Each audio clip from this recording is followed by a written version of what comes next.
Hey everyone, so today's topic is going to be an interesting one, something I deal with a lot, something that it's quite common in the industry because it looks very sexy, as well as, just sort of ticks all our boxes, and that is the idea of body recomposition. So with this one, it's almost like same body weight, but we replace fat with muscle. Obviously, this can mean, you're leaner, you look better, more muscular, etc., which is most people's goals. So it's like, okay, why bulk cut if I can get all the benefits at once? So let's talk about recomping. Can it happen? Does it happen? When does it happen? etc. Where is the merit, and where is a more specific approach more important? So let's dive in. So the first thing to note is recomp can occur. It most definitely occurs in beginners and a few certain populations, which we'll get to in a second. But the reason it can occur is because the primary driver for fat loss and the primary driver for muscle gain are actually slightly different. So energy balance is obviously what's going to dictate our weight and is probably the greatest contributor towards fat loss. Now, muscle gain is more of a signaling game. It's more of a, although muscle protein synthesis versus muscle protein breakdown isn't the whole thing, it's a pretty good idea, and we're going to end up /nitrogen balance / whatever you want to call it, anabolic versus catabolic stimulus. Now, the first thing to note is being in deficit is catabolic. So the conditions in which muscle growth can occur in deficit is this. So you need to make sure for every sort of catabolic part that's coming in, just lifestyle, calorie deficit wise, etc., you need to have the same or potentially even more anabolic stimulus for recomp to occur. So what that essentially looks like is an improvement in training. Maybe you're doing more overload, better training volumes, etc. Things we know in the research makes you grow. You can fill in whatever that you weren't doing before. You're improving your nutrition. Now, because calorie surpluses are better for gain, it pretty much means your protein is up to par. So let's say you're doing suboptimal protein and now you go to optimal protein in deficit, it might lead towards muscle gain.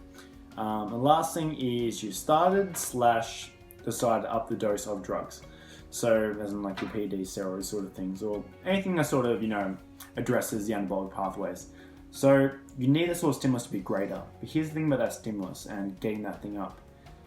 It does occur, again, if you're going to improve your training, it does happen. I've had clients recomp. I've had even advanced populations recomp when you improve their training and find, last 5-10%ers. But I'm not going to go out there and make the claim that if I put them in a surplus, they wouldn't grow more. I'm not going to make the claim that if they're in a more strategic deficit, they wouldn't lose less. And we'll come back to the fat loss one, which is more interesting. The topic of recomp really does center around muscle gain in a deficit. So you're really going to have enough fat loss stimulus in a caloric surplus.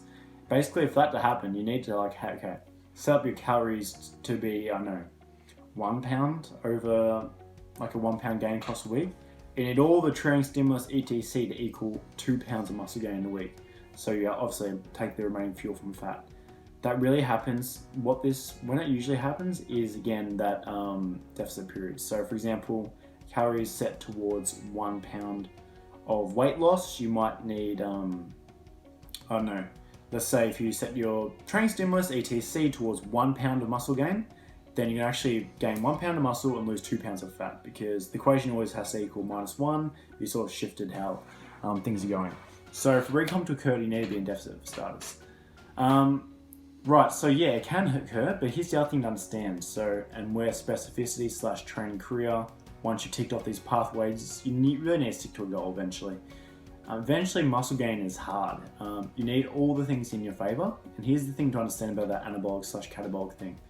In a caloric surplus, you have less catabolic waves because you're in a surplus, as well as amplitude. So like how high, the MPS rises is actually of a greater amount than of a deficit. So a deficit, like a little MPS, little wave from protein and training might be like, oof. The surplus might be there, and actually a bit longer, so extends.